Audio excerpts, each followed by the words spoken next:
네, 여러분 안녕하세요. 용대리입니다. 지난 영상에서 정말 많은 분들이 댓글을 남겨주셨어요. 진심 담김 경험과 따뜻한 응원들 하나하나 보면서 내가 시작하길 참 잘했다라는 생각이 들었습니다.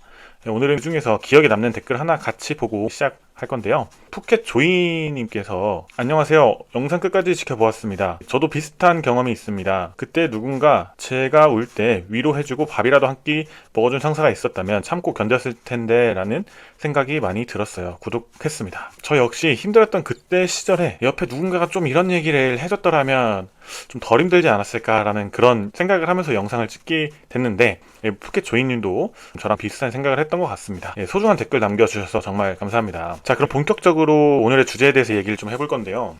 여러분은 무언가를 시작할 때 가장 먼저 떠올리시는 게 있나요? 저는 무조건 왜 해야 되는지, 즉 Y에 대해서 생각을 합니다. 그래서 오늘은 첫 번째, 왜 제가 이 용기부여 채널을 시작하게 됐는지, 두 번째, 그리고 왜 Y가 중요한지 이 두 가지에 대해서 얘기를 나눠보려고 해요. 채널을 시작하게 된 첫 번째 이유는 내가 좋아하고 잘하는 걸 하고 싶어서 이 채널을 시작하게 된 것 같습니다. 저는 누군가에게 제 말 한마디에 긍정적으로 변화할 큰 보람을 좀 느끼거든요. 친구들이 저를 꼰대리라고 불러요. 하도 제가 훈수드는 얘기를 좀 많이 해서 그런 것 같은데, 어느 날은 제 이제 친한 친구가 그런 얘기를 하는 거예요. 야, 네가 해주는 얘기들 유튜브로 한번 찍어보면은 진짜 도움되는 사람들도 있을 것 같아, 이렇게 얘기를 했는데, 그 순간 이건 진짜 내가 한번 해볼 수 있겠는데? 라는 좀 확신이 들었습니다. 사실 제 본업도 좀 비슷해요. 함께 일하는 직원들에게 동기부여를 하고 목표를 달성하게 돕는 일을 하고 있거든요. 그래서 좋아하는 걸 좀 잘할 수 있는 환경이라서 더 의미 있게 좀 느껴지기도 하고요. 그래서 저에게도 좀 꿈이 생겼습니다. 조금은 수줍지만 대한민국 최고의 동기부여 전문가가 되는 것이 제 꿈입니다. 제 회사 후배인데 제게 이런 말을 해준 적이 있어요. 바보를 가르칠 수 있는 사람은 그걸 깨달은 바보다. 네, 명언이죠. 저는 똑똑하지도 않고요. 정말 특별하지도 않은 것 같습니다. 근데 그게 바로 제 장점이라고 생각을 해요. 왜냐하면은 평범한 삶을 산 사람이야말로 또 다른 평범한 사람의 고민을 공감해주고 얘기해줄 수 있으니까 라고 생각합니다. 그래서 그냥 평범하게 살아오다가 운 좋게 대기업에 들어간 사람, 그리고 꼰대처럼 도움되는 썰을 푸는 걸 좋아하는 사람, 딱 그게 지금의 저거든요. 채널을 시작하게 된 두 번째 이유는요, 퇴직을 좀 미리 준비하고 싶기 때문입니다. 사실 제가 다니는 회사는 연봉도 괜찮고 복지도 되게 좋아요. 저도 이제 8년 차고 연봉은 원천진수 기준으로 1억이 넘어갑니다. 너무 좋고 감사한 회사인데 문득 이런 생각이 좀 들었어요. 내가 이 회사를 나가면 난 뭘 할 수 있지? 제가 맡고 있는 업무는 실적 관리, 기획 같은 일이라 딱히 전문성이 막 쌓이는 일이 아니에요. 머리는 커졌는데 손에 딱히 있는 기술이 없는 거죠. 어느 날 이제 퇴직을 앞둔 선배님이 타지로 인사이동 통보를 받았다는 얘기를 들었어요. 회사를 계속 다니고 싶으면 이제 가족과 떨어져서 타지로 가야 되는 거. 그 순간 좀 깨달았습니다. 이게 언젠간 내 얘기가 될 수도 있겠다. 그래서 고민을 좀 시작을 했습니다. 퇴직하면 나도 치킨집 차려야 되나? 근데 현실은 좀 냉혹하잖아요, 사실.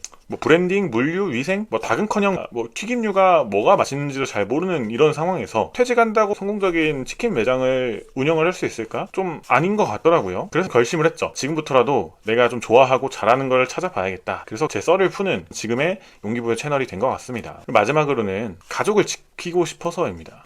사실 우리 회사는 순환근무가 굉장히 잦아요. 보통 이제 1에서 2년 주기로 발령이 나고, 멀면 차로 거의 2시간 거리까지도 가야 할 때도 있어요. 그럼 어쩔 수 없이 이제 회사가 이제 사택을 제공을 하고 사택에 들어가서 혼자 살아야 되는데, 사실 회사에서는 사택 쓰는 사람들에 대한 처우를 봐주긴 합니다. 근데 가장 중요한 것은 그 단칸방 조그만한 공간에서 가장이라는 이름으로 살아간다는 것이 굉장히 외로운 것 같더라고요. 결혼하고 나니까 이런 생각이 더 자주 들게 되었던 것 같아요. 만약에 내 아이가 태어난다면 과연 나는 옆에 있어줄 수 있을까? 한번 좀 상상을 해봤어요.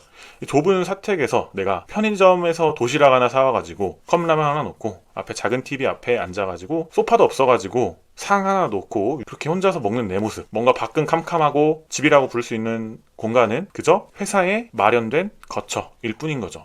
이제 이런 걸 생각을 해보니까 진짜 이건 내가 원하던 삶이 아닌데 라는 생각이 좀 들더라고요. 물론 돈도 굉장히 중요합니다. 고액의 연봉을 주는 회사가 너무 감사하고 중요하지만, 근데 사실 아빠라는 자리는 돈만 버는 사람이 아니라 함께 가족과 시간을 보내는 게 더 중요하잖아요. 저는 좀 로망이 있어요. 퇴근하고 아빠 하면서 이제 달려오는 아이들을 함께 맞이하고 오늘 한 하루의 고생을 우리 가족들과 함께 저녁 먹으면서 이런 도란도란 얘기하면서 시간을 보내는 게 로망인데, 우리 회사를 다니게 된다면은 그런 게 조금은 힘들지 않을까라는 생각이 들었습니다. 그래서 고민 끝에 내린 결론이 지금부터라도 가족을 위한 준비를 해보자라는 거였고요. 그게 바로 이 채널이 매개체가 될 수도 있을 것 같습니다. 위에 설명드렸던 것처럼 저는 이 왜에 대한 거를 굉장히 좀 중요하게 생각을 합니다. 내가 이 채널을 왜 시작을 했는지, 왜 이 일을 해야 되는지, 그리고 나는 어디까지 가야 하는지, 그걸 좀 먼저 정해놓으면요, 나머지 어떻게 할 것인가, 무엇을 할 것인가는 좀 자연스럽게 따라오는 것 같더라고요. 다들 제 첫 영상을 보신 분들은 아시겠지만 제 토익 280에서 900점까지잖아요. 그 시작에도 왜 영어가 필요한가를 절실히 깨달았을 때가 가장 중요했던 시점이었던 것 같습니다. 그때부터 영어 공부가 달라졌어요. 막무가내가 아니라 이유 있는 움직임으로 변하게 된 거죠. 사실 이 Y에 대한 중요성은 오래전부터 좀 강조되었던 것들이 많죠. 저는 대학교 때 처음 사이먼 시넥이라는 사람의 강의를 보고 깨달게 되었습니다. 근데 처음에 봤을 때는요, 뭐야, 말은 쉽지 라고 하고 넘겼는데 세월이 지나가면서 제 인생의 철학이 되더라고요. 그 강의를 한 문장으로 요약을 해보자면은, 사람들은 당신이 무엇을 하는지를 보고 사는 게 아니라 왜 그것을 하는지를 보고 산다라는 겁니다. 뭐 예를 들어서 뭐 애플과 뭐 여러 가지 성공적인 기업에 대해서 설명을 해주는데, 영상을 아직 못 보신 분이 있거나 하시다면은 제가 링크를 남겨놓겠습니다. 한번 참고해 보셔도 굉장히 좋은 영상이에요. 그래서 이 메시지들이, 이 울림이 크게 다가왔습니다. 그리고 사실 저는 게임도 좀 되게 좋아하거든요. 완전 겜돌이였거든요. 대학교 땐 거의 뭐 PC방에서 살다시피 했었습니다. 저는 이제 롤이라는 게임을 했어요. 시즌 3 때부터 시작을 해가지고요, 무려 시즌 13, 10년에 걸쳐서